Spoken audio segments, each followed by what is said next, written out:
আজকে জয় রান্নাঘরে চলে আসলাম। আজকে একটুখানি ডিম দিয়ে নারকেল দিয়ে ফ্রাই করব। এর জন্য কেটে রেখেছি কাঁচা লঙ্কা, পেঁয়াজ, টমেটো, ধনেপাতা, আদা রসুন কুচি, আর এই যে নারকেল কুচি করে রাখা আছে। তার জন্যে 4টে ডিম নিয়ে নিয়েছি। এবার রান্নাটা স্টার্ট করব। রেডি করে নিলাম, রান্নাটা স্টার্ট করব। গ্যাসটাকে জ্বালিয়ে নিলাম, কড়াটা বসালাম। তো বন্ধুরা, কড়াইতে তেল দিয়ে দিলাম।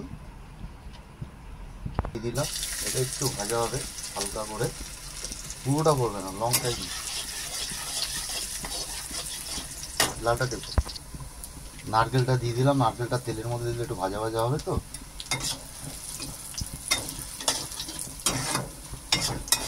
হয়ে গেছে। এবার পেঁয়াজটা দিয়ে দেবো, কাটা রাখা পেঁয়াজটা দিয়ে দিলাম। কাঁচা লঙ্কাটা দিয়ে দেবো, আর টমেটোটা দিয়ে দেবো।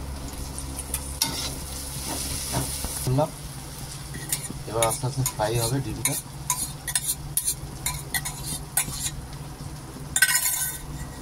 মশলাটা দিয়ে দিলাম, উপর থেকে হালকা করে ছড়িয়ে দিলাম।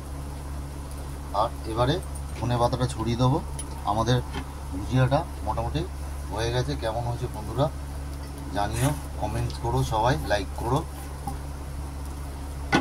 তো আমাদের ডিমের যে ভুজিয়াটা নারকেল দিয়ে করেছিলাম ওটা কমপ্লিট হয়ে গেছে। অসাধারণ হয়েছে। তোমরা সবাই টেস্ট করতে গেলে জয়ের কাছে চলে আসবে। জয় এরমভাবে রোজ দিন বানিয়ে খাওয়াবে।